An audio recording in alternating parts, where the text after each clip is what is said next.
Back in the 90s, Rareware was pumping out hits for Nintendo, with iconic games such as Donkey Kong Country, Killer Instinct, and GoldenEye under their belt.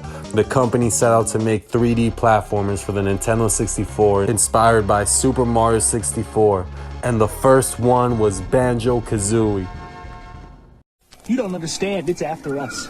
It's big! It's got huge teeth, a big beak, bulgy eyes, feathers, fur everywhere. Banjo was introduced in Diddy Kong Racing a year prior to Banjo-Kazooie's release. That's because Banjo-Kazooie was a project that took longer than expected to complete. It was a hit as it sold 1.8 million copies in America and Europe. I got Banjo-Kazooie back in 2001 when I was just 3 years old.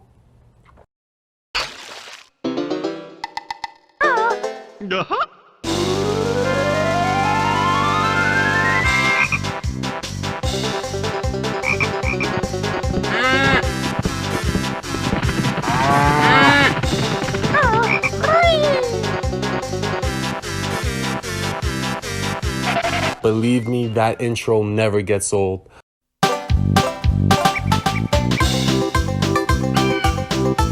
I used to play this game all the time with my family. My parents love Banjo-Kazooie. The main objective of the game is to collect everything. It's a collect-a-thon after all. The game starts off at Banjo's house. Grundilla, the main antagonist of the game, is a witch that kidnaps Banjo's sister Tootie, so that Grundilla can use a spell to make herself younger but sacrifice Tootie's young age and make her older in the process. Banjo and Kazooie set out to rescue Tootie with the help of Goggles, a mole that you find in many of the levels who teaches you how to do new moves. I would watch my dad try to solve all the puzzles in the game. You start off at Banjo's house, which is located outside of Grintilla's lair. When I was 4 years old, I used to love just running around in the house, Banjo's front yard, and other places outside of Grintilla's lair. I would just imagine I was doing random things, because when you're that young, your head is full of creativity. You then make your way inside Grintilla's lair, which is where the hub of the game is. You unlock new levels by collecting chess pieces in the levels, which are accomplished when you reach certain areas or perform certain tasks, just like Super Mario 64. The first level in the game is Mumbles Mountain. I remember playing this level in the early 2000s and collecting the Jinjos in the game while my older brother was talking on the phone on his flip phone. Those two memories go hand in hand like fingers and hands. I also liked fighting the orangutan in the level, just dodging all the oranges the monkey throws at you. I always enjoyed going into Mumbles' hut as well and turning into an ant and just hanging out at the hut.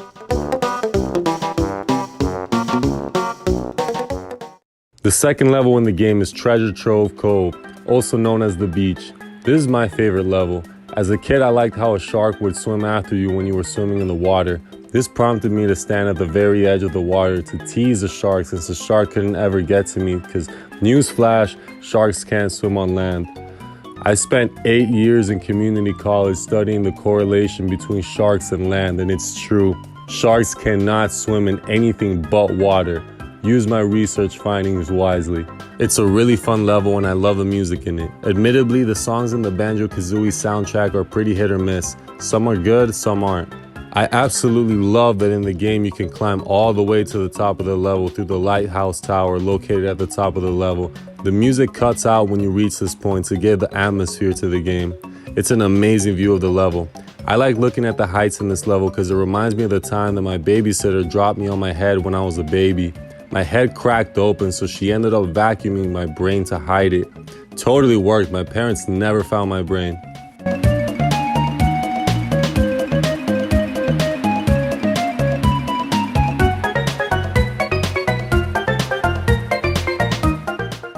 The third level in the game is Clankers Cavern.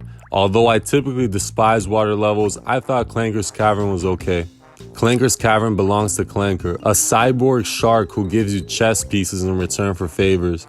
I remember when I was 5 years old playing this level with my cousin Jamputo. We were just swimming around Clanker and would swim under him where the chains are. That's right, chains. Alice in Chains.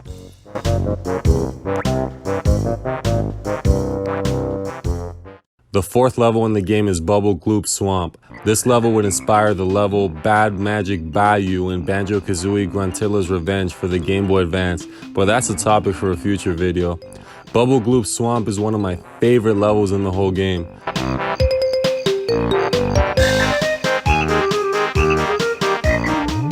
The fifth level in the game is Frizzy Peak. It's a snow level for those of you who wear glasses.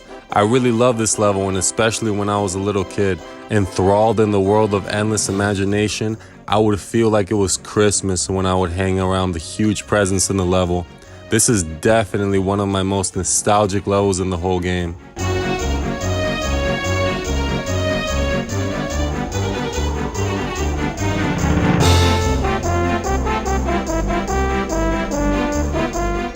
The sixth level in the game is Goldie's Valley, which is the desert level. My most fond memory of playing Banjo-Kazooie was when I was 4 years old and my dad woke me up at 1 in the morning just to watch him and my mom play through the level. They were on the Great Sphinx as soon as they woke me up, and I remember it like it was just yesterday and not 2002.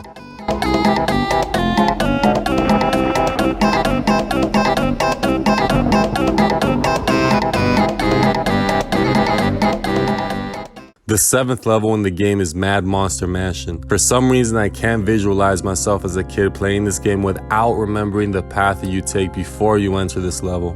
I'm referring to the path on the volcano which you take to enter Mad Monster Mansion. The music in this level was really good, and I'll never forget watching my dad play through this level, especially when he was in the room with a huge piano in it.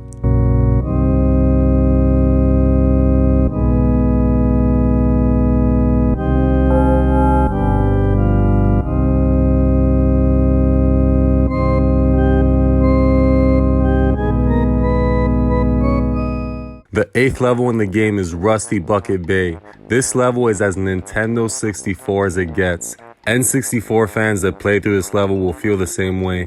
From the music to how the world looks, it's a really good level and kind of hard.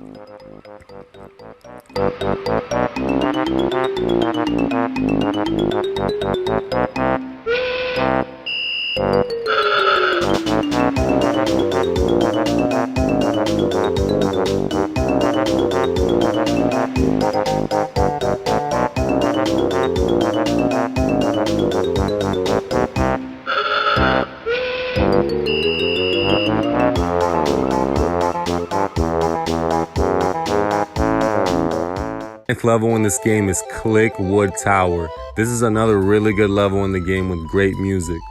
For the 15th time this video, yes, I have fond memories of watching my dad play through this level.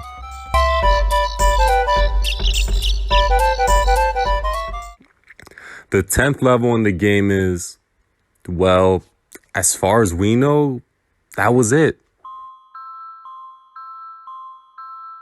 Well, we never got farther into the game. Truth is, before the internet became part of everyone's daily lives, if you got stuck in a game, you had to figure it out. Sure, there was GameFAQs.com and strategy guides on how to beat the game, but we didn't use them. We spent 2 years playing through this game and we still couldn't beat it because there were so many puzzles and things of that nature to figure out in the game that I'm sure it would take anyone who hasn't already played through the game before a wicked long time to beat the game, let alone 100% it. Call me crazy, but I actually like playing games without going on YouTube and looking up what to do. It's how games are meant to be played. It was such a thrill finding new things in Banjo-Kazooie almost every session I played with my dad.